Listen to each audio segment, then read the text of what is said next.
ఈరోజు మనం శివతాండవ స్తోత్రం గురించి తెలుసుకుందాం.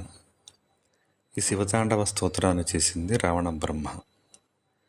రావణుడు బ్రహ్మీ స్థితిలో, సమాధి స్థితిలో శివుణ్ణి తన రూపంలో దర్శించి మొత్తం సృష్టి అంతా కూడా ఉన్నటువంటి ఆ దివ్య చైతన్యాన్ని అనుభూతి చెంది చెప్పినటువంటి మహాశ్లోకం ఇది.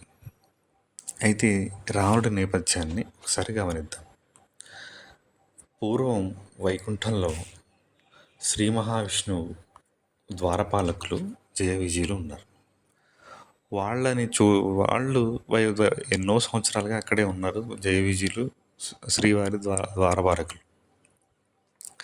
విష్ణుమూర్తిని దర్శించడానికి సనక సనంద సనత్ కుమార సనత్సుజాతులు నలుగురు మహాయోగులు చూడటానికి వచ్చారు. వాళ్ళు బాలకులుగా ఉంటారు, 5 ఏళ్ల వయసులో ఉంటారు, దిగంబరులు, జ్ఞానులు.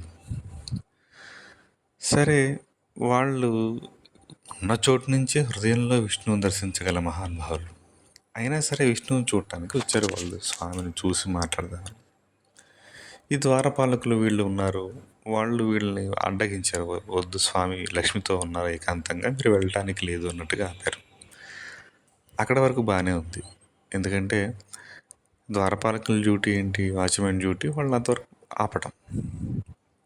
లేదయ్యా, మేము కలవటానికి వచ్చాం, మీరు వాళ్ళు మామూలుగా రిక్వెస్ట్గా అడిగారు, మీరు చిన్న బాలకుల్లాగా ఉన్నారు, మీరు వెళ్ళి విష్ణు దర్శనం మీకేంటి అన్నట్టుగా కొంత అవహేళన చేస్తారు.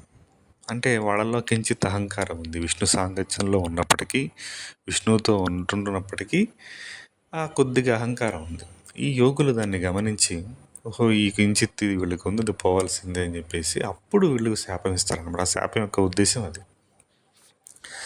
సరే, మీరు మమ్మల్ని ఇలా అంటారా, మీరు కిందకి వెళ్ళి మానవులుగా జన్మించండి అని చెప్పి శపిస్తారు. వాళ్ళు వెంటనే భయపడి మహావిష్ణువు దగ్గరికి వెళ్తారు.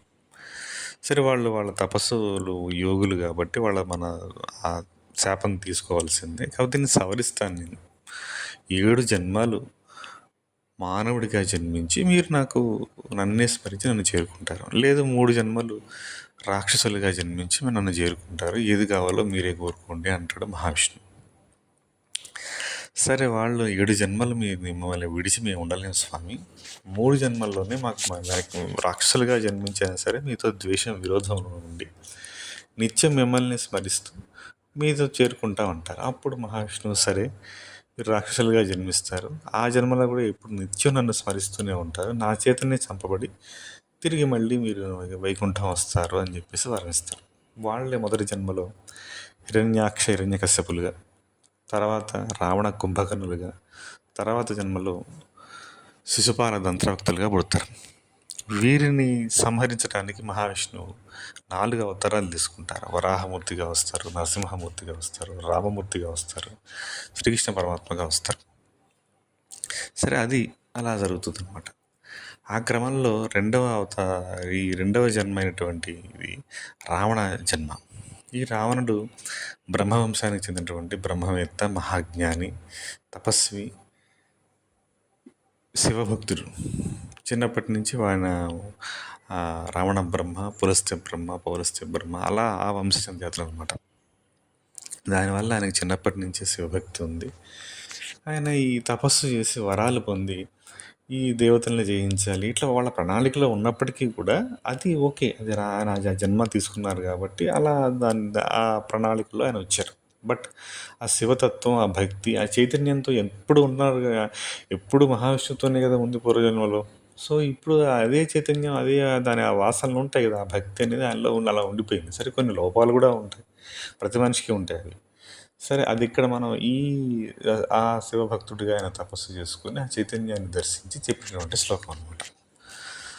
సో ఇక్కడ మనకి ఆ బ్రహ్మీ స్థితిలో చెప్పాడు. ఇక్కడ రాక్షసుడు, ఆయన సంబంధించిన నెగిటివ్స్ అనేవి మనం చర్చలకు పోవటం లేదు. మనకు కావాల్సింది ఆ బ్రహ్మీ స్థితిలో, సాక్షాత్తు రుద్రస్థితిలో అక్కడికి వెళ్ళి ఆయన దర్శించి మనకి అనుగ్రహించేటువంటి స్తోత్రం. దీనిలో మొత్తం ఏంటంటే ఈ విలాసం అంతా ఉంటుంది అనమాట. ఒక పదార్థంలో ఎనర్జీ ఎలా వస్తుంది, ఎలా ఎనర్జీ ఎలా అభివ్యక్తి అవుతుంది అనేది ఆ పదాల్లో రాశారు. కొంచెం ఉగ్రంగా ఉంటుంది. ఇది అర్థం చేసుకోవటం, తర్వాత మనం దాన్ని చెప్పటం కూడా కొంచెం క్లిష్టంగానే ఉంటుంది. అయినప్పటికీ దీన్ని చేసే ప్రయత్నం మనం చేద్దాం. ఇది మొత్తం 13 శ్లోకాల్లో ఉంటుంది. ఈరోజు మొదటిది నేర్చుకుందాం.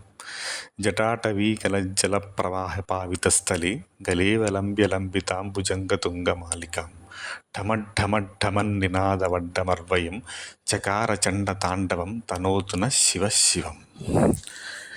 జట అంటే జడలు, అడవి జటాటవి అది అడవిలాగా ఉన్నాయి అన్నమాట. మన నిండైన కురులు అడవిలాగా ఉన్నాయి.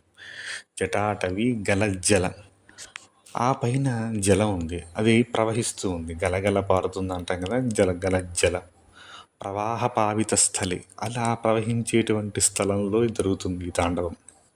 అంటే సహస్రార స్థితి. గలేవ లంబ్యలంబితాం భుజంగతుంగ మాలికాం. గలి అంటే కంఠం, లంబితాం అంటే వేలాడుతూ ఉన్నవి. భుజంగతుంగమాలికాం, భుజంగము అంటే సర్పము, తుంగమాలికాం అంటే ఒక తాడులాగా వేలాడుతూ ఉన్నాయి.